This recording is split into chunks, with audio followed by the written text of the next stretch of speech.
भारत में बेरोजगारी एक बहुत गंभीर समस्या है। आज़ादी के बाद से ही हर सरकारों ने इसे ख़त्म करने का वादा किया, लेकिन आज भी बेरोजगारी अपने स्तर पर कायम है। हर आंकड़े यही बताते हैं कि बेरोजगारी लगातार बढ़ती जा रही है। दिसंबर 2022 की एक रिपोर्ट में कहा गया है कि भारत में बेरोजगारी दर बढ़कर 8.30% हो गई है। आइए हम कुछ लोगों से बात करते हैं, उनसे जानते हैं कि भारत में बेरोजगारी का स्तर क्या है। तो सर, आपका नाम? प्रवीण सिंह। प्रवीण सिंह जी, ये बताइए, भारत में बेरोजगारी है या नहीं? नहीं, जाहिर सी बात है, बेरोजगारी बहुत है भारत में है। आप इसके लिए किसे जिम्मेदार मानते हैं? देखिए, कुछ तो लोग भी जिम्मेदार हैं, गवर्नमेंट भी जिम्मेदार है। जिम्मेदारी हर चीज़, और सबसे मेन चीज़ है पॉपुलेशन, इंडिया की पॉपुलेशन। अच्छा, तो पॉपुलेशन एक बड़ा फैक्टर है, ठीक है। तो आप सरकार को क्या सुझाव देना चाहेंगे कि बेरोजगारी कैसे ख़त्म हो सकती है? देखिए, सरकार अकेले कोई भी चीज़ को ख़त्म नहीं कर सकती, सबको मिलजुल के ही चीज़ों को निपटाना पड़ेगा। ऐसा नहीं है कि सरकार के हाथ में है कि सरकार ख़त्म कर दे, नहीं कर सकती। चीज़ें हैं कि जनसंख्या पर कुछ कंट्रोल होना चाहिए, और दूसरा स्वरोजगार भी एक बहुत ज़रूरी चीज़ है। स्वरोजगार से आपका मतलब कैसे स्वरोजगार हो सकता है लोगों का? जैसे कुछ स्किल वाली पढ़ाई करनी, स्किल की वजह से आप जॉब पा लेना, इस तरह की चीज़ें होनी चाहिए। सरकार स्किल डेवलपमेंट कार्यक्रम ला रही है, क्या उससे बेरोजगारी कम हो रही है? देखिए, अचानक से कुछ भी कम नहीं होगा। सरकार अचानक से तो कोई भी चीज़ बदलेगी नहीं। हाँ, चेंजेज हो सकते हैं, वो चेंजेज का इम्पैक्ट देखा जा सकता है टाइम टू टाइम, कि कितने चेंजेज हुए, क्या हुए, वो उसको देखा जा सकता है। अगर उसमें इंप्रूव हो रहा है तो हो सकता है 10 साल बाद, 15 साल बाद वो चीज़ें आएँ। जब इतना बड़ा आंकड़ा है तो अचानक से ख़त्म नहीं होगा वो। सरकार जो है लगातार दावे करती, बेरोजगारी की सबसे ज़्यादा जिम्मेदार किसे मानते हैं आप, राज्य सरकार को या केंद्र सरकार को? देखिए, राज्य सरकार का ज़्यादा ही मैं मानूंगा, क्योंकि अभी मैं यहाँ इलाहाबाद में, मैं दिल्ली में रहता हूँ। ऐसे इलाहाबाद में देख रहा हूँ जितनी भी चीज़ें लड़के तैयारी कर रहे हैं, लगभग यहाँ पे जो कर रहे हैं तैयारी, ये राज्य से जुड़ी हुई तैयारी है। अब वो जैसे अभी सीटेट का एग्ज़ाम हुआ, अब उसके बाद इन्होंने इसका सीटेट के एग्ज़ाम के बाद इन्होंने इसका निकाला, केवीएस का। हाँ, केवीएस निकालना चाहिए था, सॉरी, केवीएस का बाद में निकालना चाहिए था, सीटेट के रिजल्ट के बाद निकालना चाहिए था। इन्होंने केवीएस का पहले निकाल दिया। तो ऐसे करेंगे तो बताओ, आप जो सीटेट बच्चे पास करेंगे उस केवीएस में जाएंगे नहीं। तो ये तो इसके लिए सीटेट, तो क्या लोग इसे जिम्मेदार किसे मानते हैं? जिम्मेदार सरकार की, जो मतलब एग्जाम कराना, कमेंस कराना किसका रिस्पॉन्सिबिलिटी है? रिजल्ट आउट करना सरकार की, तो सरकार ही जिम्मेदार है इसमें। तो इसे सरकार जिम्मेदार है। और जैसे बहुत सारे लोग जैसे कहते हैं कि सरकारी नौकरी ही रोजगार का साधन है। नहीं, ऐसा मैं बिल्कुल नहीं मानता। यही सबसे बड़ी माइंडसेट का दिक्कत है। प्राइवेट जॉब में ऐसे लोग हैं, मैं जानता हूँ। मैं दिल्ली में, मैं actually by practising chartered accountant हूँ, ठीक है। अब मैं दिल्ली में जो देखा हूँ, जो प्राइवेट नौकरी में जो लोग हैं, स्टाफिंग में, हर जगह, वो उनको अगर सरकार में आप कोई भी पोजीशन देंगे, अगर आईएएस की पोजीशन देंगे वो नहीं लेंगे, अगर उनको घूस खाने का मौका ना मिले तो।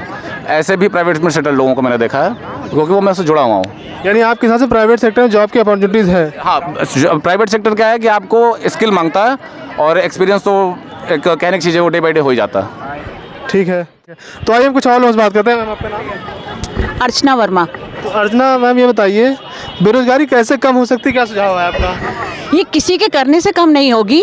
अगर इंसान खुद ठान ले कि भाई मुझे कुछ काम करना है, तो काम की कमी नहीं है। आप कोई भी छोटे से छोटा काम करके आप अपने रोजगार खुद बना सकते हैं। इसके लिए हमें सरकार का मुंह नहीं देखना पड़ना चाहिए।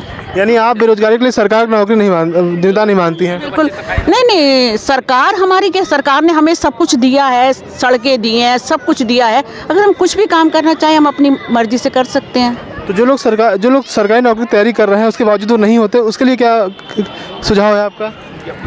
अरे कोई बात नहीं, नहीं हुआ तो आप प्राइवेट नौकरी ढूंढिए, कोई अपना व्यवसाय खुद से करिए। सरकार में तो केंद्र में भी वैकेंसी खाली है, जो वैकेंसीज खाली, वो कैसे भरी जाएंगी फिर?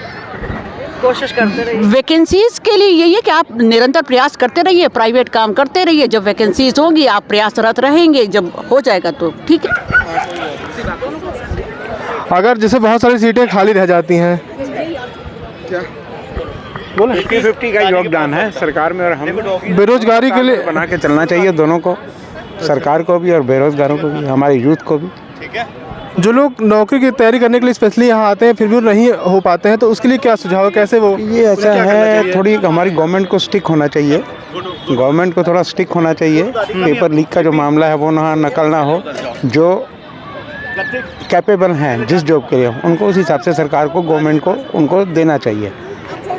हाँ, मेरा हिसाब तो ये है। बाकी क्या कह सकते हैं, बच्चों की तैयारी के ऊपर है, कैसे बच्चे तैयार करते हैं, क्या पढ़ते हैं।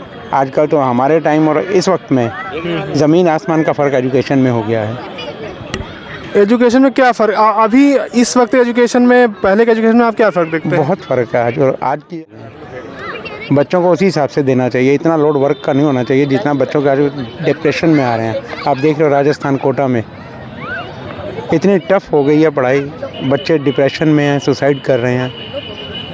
तो बच्चों को मैं ये कहना चाहूँगा कि वो सुसाइड ना करके अथक प्रयास करते रहें, कभी ना कभी तो भगवान फल देगा। ठीक सर, तो ये थे हमारे साथ कुछ युवा जिन्होंने बेरोजगारी पर अपने विचार साझा किए। बहुत सारे कारण उन्होंने बताए। स्वरोजगार भी एक अच्छा साधन आजकल बेरोजगारी का ख़त्म करने का है। हम उम्मीद करते हैं कि सरकार भी और ठोस कदम उठाए बेरोजगारी ख़त्म करने के लिए, ताकि देश में रोजगार के और अवसर पैदा हों। कैमरा पर्सन अरुण के साथ मैं सौम्य श्रीवास्तव।